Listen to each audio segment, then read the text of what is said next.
बहुत शुक्रिया भाई हाफिज गुलाम सरवर साहब। साथियों, आज इतनी बड़ी संख्या में आप लोग यहाँ पर इकट्ठे हैं, इस सब के लिए मेरे सभी बहनों को, मेरे सभी नौजवान साथियों को, भाइयों को बहुत बहुत धन्यवाद, आपका बहुत बहुत अभिनंदन कि आप लोग यहां इतनी बड़ी संख्या में इकट्ठे हुए हैं।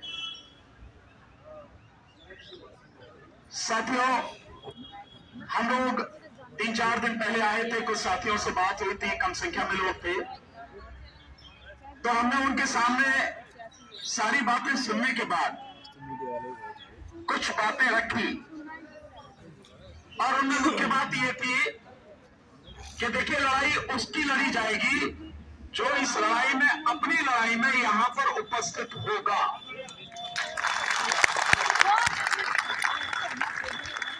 उन्हीं की बात कही जाएगी। ऐसा नहीं होगा कि लड़ाई तो आप लोगों और मलाई खाने के लिए बाकी सारे भी आ जाए। तो अगर किसी को मलाई खानी होगी तो इस लड़ाई में यहां साथ आना होगा, जैसे हमारे हेल्थ डिपार्टमेंट के साथी आएंगे।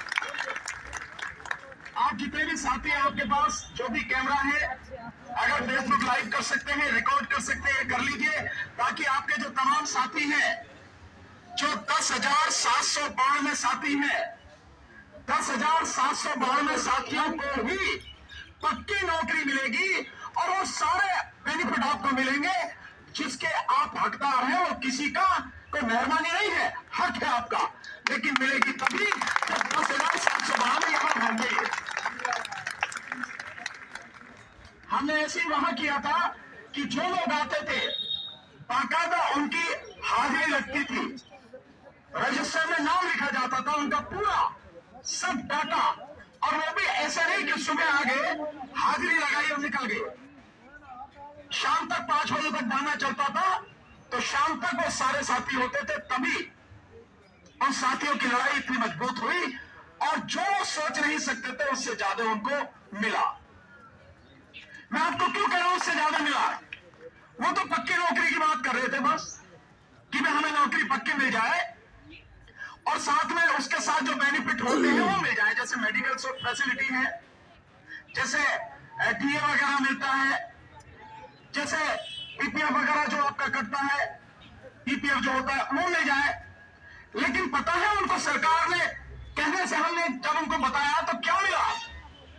जितने 20 साल से 15 साल से वो नौकरी कर रहे थे, उस समय का जो पीपीएफ था वो भी उनको मिलेगा, जो हर किसी का 5 लाख से ज्यादा था।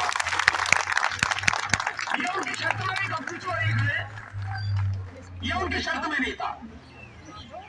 और ये सरकार ने कोई एहसान नहीं किया उन्हें देकर, सरकार ने बेईमानी की तो जब से लेकर अब तक नहीं दिया।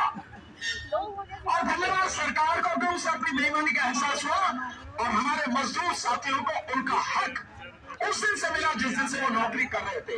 ऐसे ही आपको भी मिलेगा। अभी तक आपको कुछ नहीं मिला है, सिवाय ये जो आपको 20-22 हजार या जो भी रुपए मिलते हैं, इसके अलावा कुछ नहीं मिला। आपको पीपीएफ का पैसा नहीं मिला, कोई मेडिकल फैसिलिटी नहीं है, छुट्टी नहीं है हफ्ते में, है ना? है नहीं है? यहाँ तुम फौज के आदमी और नियम नहीं कह ढंग से इसे लड़ते तो तभी मिल जाता। कहीं ना कहीं आपको इसमें दिक्कत रही है, पर कोई बात नहीं, बीती ताही विसार दे आगे की सुध ले। तो जो पीछे हो गया कोई बात नहीं, जिस दिन हमें पता लग गया अब से हम पीछे का भी अपना हक लेंगे, क्योंकि नौकरी तो करी है, कोई किसी की वो थोड़ी बेगारी करी है, वो भी लेंगे सारा। लेकिन शर्त यह है, एक साथी यहां पर होगा। कोई कह रहे हैं मुझे काम है, तो क्या हम बिल्कुल बेकार बैठे हैं क्या? सही बात। हमें तो इतना काम है, हम आपको बता नहीं सकते। मेरे फोन ले लो आप, आप रखो अपने पास में, आपको पता लग जाएगी कि कितने फोन आते हैं, जवाब देना पड़ता है, कितना काम है। और पूरे देश में आंदोलन है। मैं यहां से परसों निकल रहा हूं और परसों के बाद से 18 तारीख तक पूरा प्रोग्राम पैक है। मतलब कोई चाहे भी कि मैं उसको एक दिन का समय दे दूं, वो भी शायद नहीं मिल पाएगा। बीच में 1-2 तारीख का आसपास 2 दिन का है बस, बाकी पूरा पैक है। मेरा ही नहीं, महमूद भाई का, हम सारा, सबका, पूरे देश में मीटिंग है। लेकिन बावजूद उसके आप भी तो हमारे भाई हैं, आप भी तो हमारी बहनें हैं, आपका भी तो हक लूटा जा रहा है। यही तो लड़ाई लड़ रहे हैं कि इस देश में जिसका जो हक है उसे उसका हक मिलना चाहिए। ये जिम्मेदारी है सरकार की, क्योंकि सरकार क्या है, आपकी बनाई हुई है। देश के संविधान की जो बात महबूब भाई ने कही है वो यूं ही नहीं करे कि मालिक आप है, आप भी मालिक है। देश का संविधान पढ़ा तो पहली लाइन क्या है संविधान की? We the people of India, हम भारत के लोग। कौन है? आप सारे के सारे हो ना, हम सब हैं भारत के लोग। तो मालिक कौन है? हम मालिक हैं। लेकिन दिक्कत यह है कि जो हमारे नौकर हैं हम उनको मालिक समझ बैठे हैं और उनके सामने झुकते हैं, जबकि झुकना होना चाहिए। पब्लिक सर्वेंट शब्द सुना है? क्या है पब्लिक सर्वेंट? आप भी इसी में रहे तो आप भी वही है ना। अगर नौकरी करेंगे तो आप भी वही है। सो पब्लिक सर्वेंट हर किसी के लिए है, चाहे मंत्री हो, मुख्यमंत्री हो, प्रधानमंत्री हो, कोई भी हो, जितने भी अधिकारी है, they all are public servant. Public माने जनता, सर्वेंट माने नौकर, जनता के नौकर। सीधी सीधी बात है। तो जनता मालिक है, इसीलिए महमूद भाई ने आपको बहुत विस्तार से बताया। और जो संविधान की बात की, बाबा साहब डॉक्टर अंबेडकर की बनाए संविधान की, आप लोग पढ़ते नहीं, थोड़ा सा पढ़ो। अनुच्छेद 1 से लेके और 51 तक, बस सिर्फ अनुच्छेद 1 से लेके 51 तक। जिस दिन आपने ये पढ़ लिया, आप समझो कि आपने संविधान पूरा पढ़ लिया। उसमें आपके हक हैं, उसमें आपके अधिकार हैं, जिन्हें मौलिक अधिकार बोलते हैं, जो अनुच्छेद 13 से लेके अनुच्छेद 35 तक है। और उसके बाद में सरकार की क्या जिम्मेदारी है, सरकार को क्या काम करना है, किस तरह की सरकार होनी चाहिए, उसमें बाकायदा लिखा है। तो अनुच्छेद 36 से लेके अनुच्छेद 51 तक सब सरकार को आपके लिए क्या करना है, अपने लिए नहीं। लेकिन वो अपने लिए सारा करते हैं, आपके लिए नहीं करते। 10,700, आप सारे के सारे, आपके पास में कैलकुलेटर है ना, ये मोबाइल जो, कैलकुलेट करके लगाना। अगर आप सारे लोगों को 10,752 लोगों को सरकार अगर 40,000 रुपए सैलरी देती है तो मात्र 525 करोड़ रुपए एक साल में आप पे खर्च होता है। मात्र 525 करोड़। सरकार की इनकम कितनी है दिल्ली में? सरकार की इनकम 60,000 करोड़ से ज्यादा की है, 60,000 करोड़ से ज्यादा की। कैसी इनकम? जो टैक्स आता है उससे इनकम है सरकार की। और ये दिन प्रतिदिन बढ़ रही है, लगातार बढ़ रही है। तो आपको नौकरी देने के लिए अगर इस 11,000 परिवार, कितने पैसे से 11,000 परिवार उनका जीवन अच्छा हो जाता है, तो क्या सरकार अच्छा काम करेगी, बुरा काम करेगी? अच्छा काम करेगी। यही तो जिम्मेदारी इसी के लिए तो बने हैं।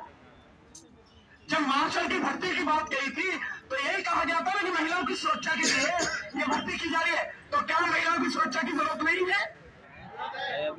मैं समझता हूं अब तो और भी ज्यादा जरूरत है, और ज्यादा जरूरत है, जिस तरह से माहौल बिगड़ रहा है।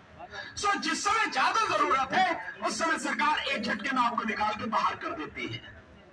ये अन्याय हम किसी हालत में बर्दाश्त करेंगे नहीं। ये बात जितनी मजबूती से मैं कहता हूं, महमूद भाई कहते हैं, पीसी कबीर साहब कहते हैं, विनोद संगत कहते हैं, हाफिज गुलाम सरवर साहब कहते हैं, आप में से हर व्यक्ति भी इसी विश्वास के साथ, इसी मजबूती के साथ ये बात कहे, आंख में आंख डाल के सरकार के बात कहे। और ये विश्वास लड़ने से पहले उस हर व्यक्ति को होना चाहिए कि जो लड़ाई में कूदा है, मेरी लड़ाई जायज है, बिल्कुल सही लड़ाई है मेरी, और मैं अपनी लड़ाई जीत कर ही इस मैदान को छोड़ूंगा, उससे पहले किसी कीमत पर नहीं छोड़ूंगा।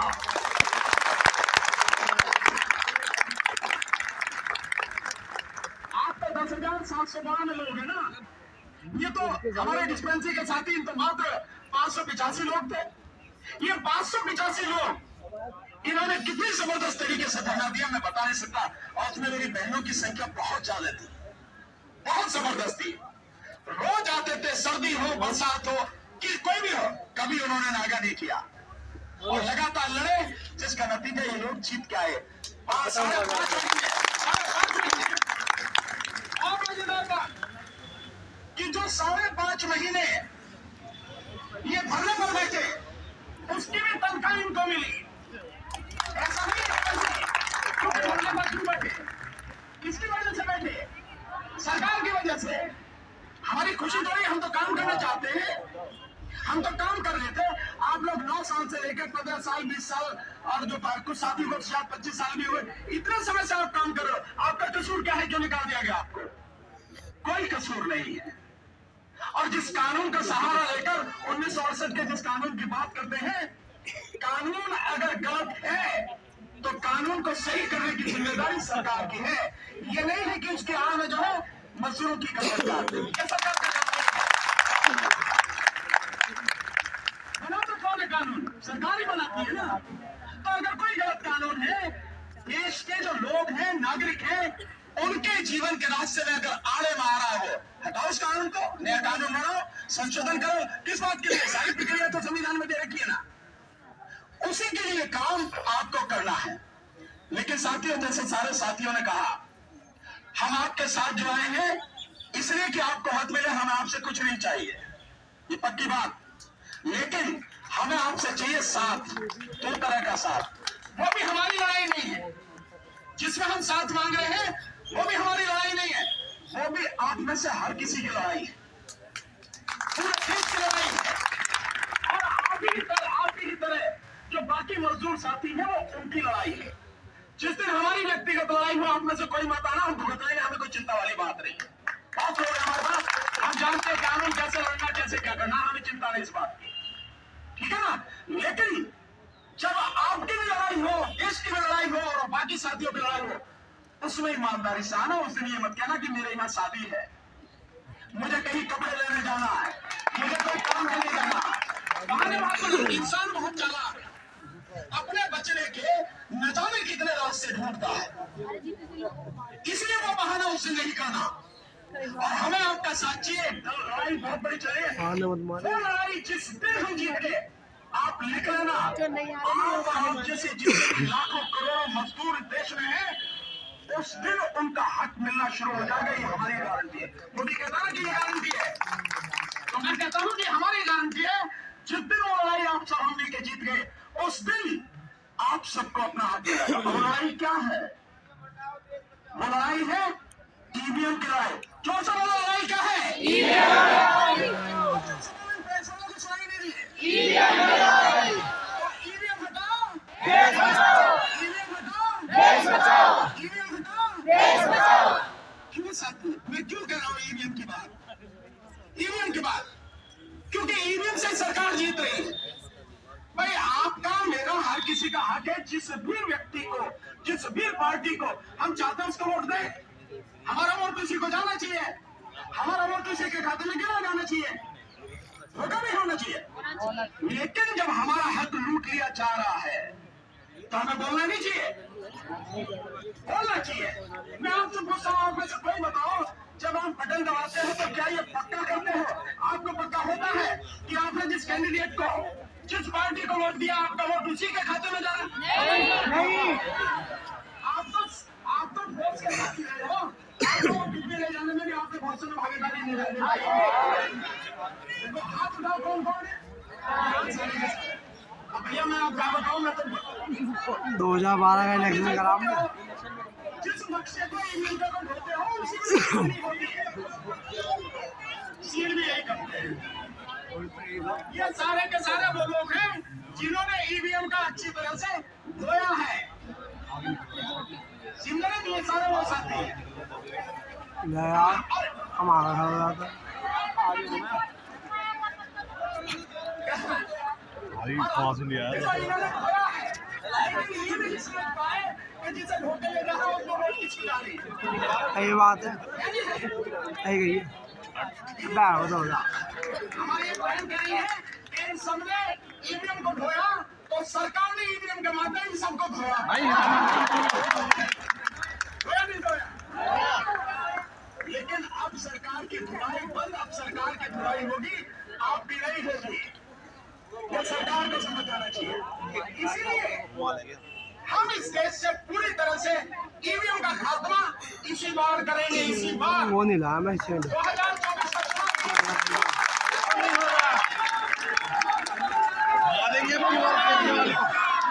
दूंगा, वॉलेट पेपर दूंगा।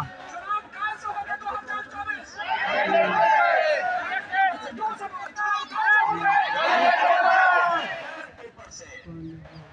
आपको भी पता है, मुझे भी पता है, आपको पता है कि हम जिस कैंडिडेट को और जिस पार्टी को वोट देना चाह रहे हैं, हमारा वोट उसी को जाएगा। हारे जीता आगे की बात है, पर हमारा साथ न्याय होना चाहिए। हम अपने साथ छलकपट नहीं होने देंगे।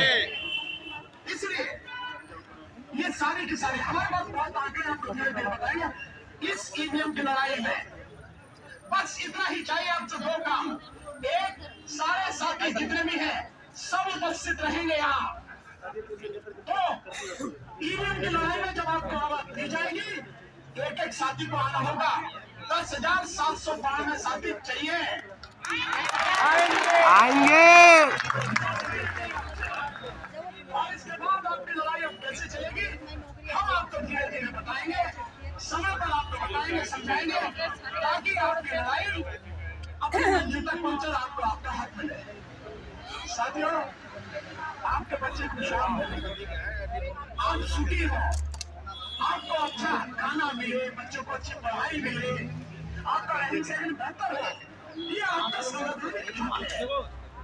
इससे किसी को भी क्या दिक्कत हो सकती है? आप आगे बढ़ेंगे, हमें इससे ज्यादा खुशी और क्या होगी साहब? हम इसी के लिए लड़ते हैं, अन्याय के खिलाफ लड़ते हैं, क्योंकि जब देश के संविधान ने हर किसी को हक दिया है, सरकार की जिम्मेदारी बनाई है, तो सबको उनका हक मिले और सरकार अपनी जिम्मेदारी पूरी करे। और फिर कहता हूँ साथियों, कभी भी लड़ने से पहले हारना नहीं, लड़ने से पहले हारना नहीं। जब रास्ता देखो आपका कितना भी कठिन हो, लेकिन लक्ष्य आपका सही है और दृढ़ आपने निश्चय कर लिया है, जीत मिलेगी ही मिलेगी, ऐसा हो नहीं सकता कि आपको जीत न मिले। यही कानूनी बात, यही कानूनी बात। हमारी लड़ाई जो होगी सबकी, वो पूरी तरह से शांतिपूर्वक होगी। ध्यान रखें हर कोई साथी, पूरी तरह से शांतिपूर्वक होगी। हमें किसी से नहीं उलझना। पुलिस वाले आपको रोकने का प्रयास करेंगे, वो उनकी ड्यूटी है, वो सरकार के नौकर है ना, तो वो अपना काम करेंगे, लेकिन हमें किसी से उलझना नहीं। और उन्हें कैसे रोकना है वो हम जानते हैं, वो कानूनी तरीका हम आपको बताएंगे, बल्कि हम आगे रहेंगे आपके आगे, हम देखते हैं कौन सी पुलिस और कौन सा प्रशासन रोकता है।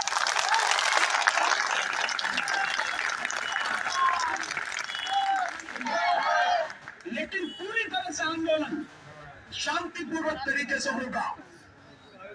किसी को गाली नहीं दी जाएगी, किसी को अपशब्द नहीं बोले जाएंगे, किसी को थप्पड़ लाठी डंडा कुछ नहीं मारा जाएगा। पूरी तरह शांतिपूर्वक तरीके से, संवैधानिक तरीके से, लोकतांत्रिक तरीके से हमारी लड़ाई होगी साथियों। और जितना हम शांत होंगे हमारी लड़ाई उतनी ही मजबूत होगी साथियों। ये सारी चीजें हमें ध्यान रखनी है साथियों, और इसी तरह से लड़ते हुए चलना है। मुझे नहीं लगता कि हमें अब बहुत ज्यादा आगे लड़ना पड़ेगा। जैसे जैसे हमारी संख्या बढ़ेगी और जैसे जैसे वो संख्या छू जाएंगे हम, जो 10,792 की है, जो महमूद भाई ने कहा है, आप मान लीजिए उसके तुरंत बाद किसी भी समय आपको आपका हक मिलेगा साथियों। और कोई भी साथी आपके बीच में अगर ये कहता है आओ मैं सरकार से बात कराता हूं, समझ लेना वो गद्दार है। कोई साथी आपके बीच में ये कहे अरे यहाँ क्या मिलेगा, चल अदालत चल, 30 साल हो गए अदालत में लड़ते हुए, 30 साल मुकदमे करते हुए, 30 साल की प्रैक्टिस, और महमूद भाई की भी मेरे से ज्यादा ही होगी, 2 साल, इतने साल हो गए अदालत में से किसी को कुछ नहीं मिला। और जो कहता है कि अदालत से मिलेगा, चल अदालत, मान लेना कि वो भी गद्दार है।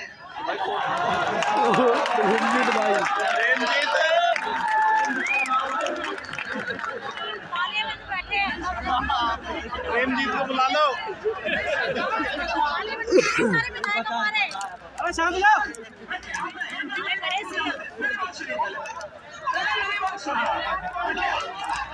प्रेमजीत को बुला लो।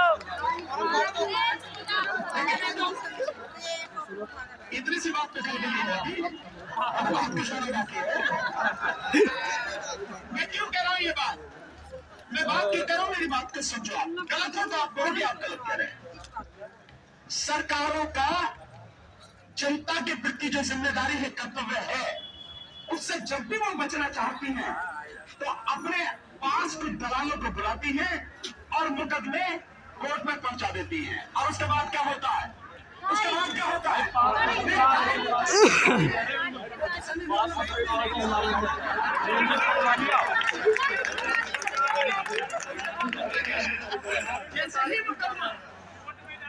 जैसे ही मुकदमा अदालत में गया, सरकार कहती है भाई तुम्हारा मुकदमा अदालत में बढ़ा, जैसे अदालत करेंगे हम तुम संभालेंगे, आप कुछ नहीं कर सकते।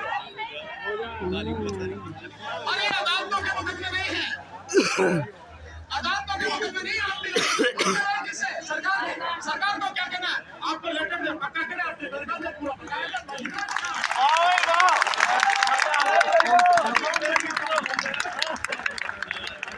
को बता दिया, पैसे ले ले 180 रुपए। लड़ाई कैसे जीती जाएगी? सरकारें अच्छी घटना पर आई हैं। मोदी सरकार को बहुत मजबूत मानते हैं, हमें 3 बार उसे घटना पर आया मोदी सरकार को। और अभी भी ईवीएम के मसले पर तुम अपनी आंखों से देखना सारे के सारे। ईवीएम इसी बार हटेगी और 2024 का चुनाव ईवीएम से नहीं बैलेट पेपर से होगा। जो सीएनआरसी का मसला था, सीएनआरसी के मसले पर सरकार घुटनों पर आई, आज तक लागू नहीं कर सकी।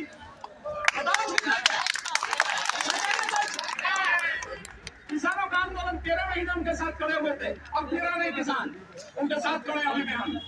घुटनों पर आई नहीं आई सरकार, 750 लोगों का बलिदान हुआ लेकिन आई घुटनों पर। और एक कानून सुप्रीम कोर्ट ने भी वो कानून को बदल दिया था, सरकार ने भी बदल दिया था। लोग सड़कों पर आए, 15 लोगों की जान गई, लेकिन उसके बाद में सरकार भी झुकी और सुप्रीम कोर्ट भी झुकी। ये सारी चीजें हैं, आपको घबराने की जरूरत नहीं है, अपने में विश्वास पैदा रखने की जरूरत है। मैंने जो आपको बताया ना, मालिक और नौकर वाली, आप अपने आप को पहलेंगे, अपने अंदर से कहो कि हाँ मैं मालिक हूँ, वो जो बैठा है नौकर है मेरा। आप नमक भी खरीदते हो तो टैक्स देते हो, आप कपड़ा खरीदते हो तो टैक्स देते हो, आप दूध खरीदते हो तो टैक्स देते हो, आप दाल खरीदते हो तो टैक्स देते हो, साबुन खरीदते हो तो टैक्स देते हो, आप कुछ भी खरीदते हो हर चीज पर टैक्स देते हो। और ये सरकार की इतनी निकम्मी है कि बच्चों की अरे ठाकुर साहब देख लो, इनकी पोल खोल के देख लो, कोर्ट के अंदर करना भाई 180 रुपए बर्बाद है तुम्हारे। बता दिया प्लेन की हर पल आपके साथ में है, बहुत दूर नहीं है। जब भी हम 2 घंटे नहीं होंगे, चाहे कोई भी हो, हर तरह से आपकी राय मजबूती से लड़ी जाएगी। और अब जीतने के लिए सबको मिलनी चाहिए, उसकी आशा लेकर मजबूती से लड़ो, बस इतना ही कहना है। आप सभी ने मेरी बात ध्यान से सुनी, सभी ने ईवीएम को साथ देने का वादा किया, सभी का बहुत बहुत धन्यवाद। सभी का जय हिंद।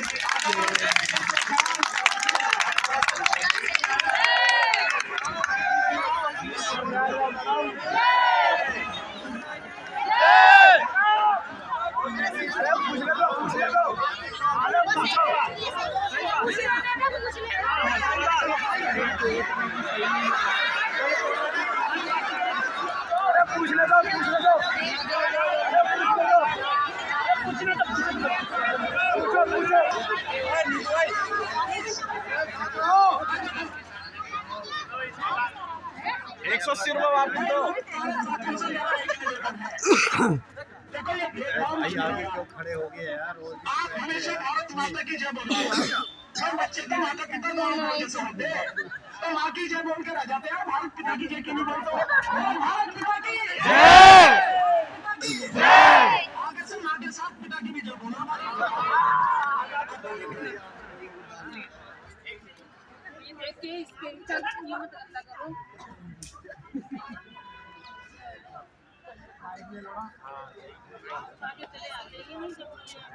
कौन सा फॉर्म लेना चाह रहा?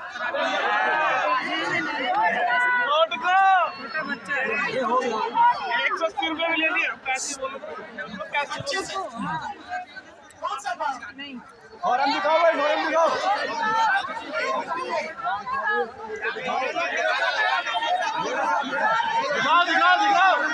दिखाओ वीडियो बनाओ।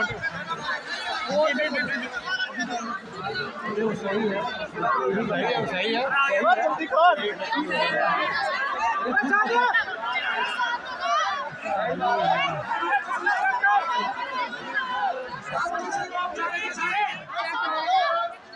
बात सुनो ना सारे, ये फॉर्म भराया जा रहा, ये हमारी तरफ से नहीं है साथियों form. Okay sir, very good sir. Video बनाइए भाई, वीडियो बना सुनाई दे काटी डाइन चलिए बार बार। ये लिखा हुआ है Delhi high court legal services committee. अब इसका भी बताया दे रहा हूँ, हाँ नहीं जाएगा इससे बड़ा साले मारो बहन चोद नक्शा बनाते हैं। चुप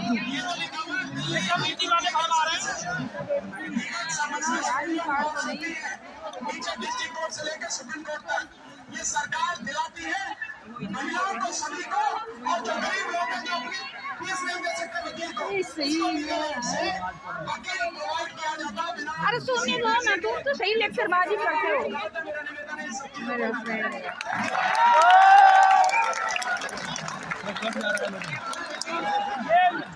अब करिए आदमी तो पटा देंगे।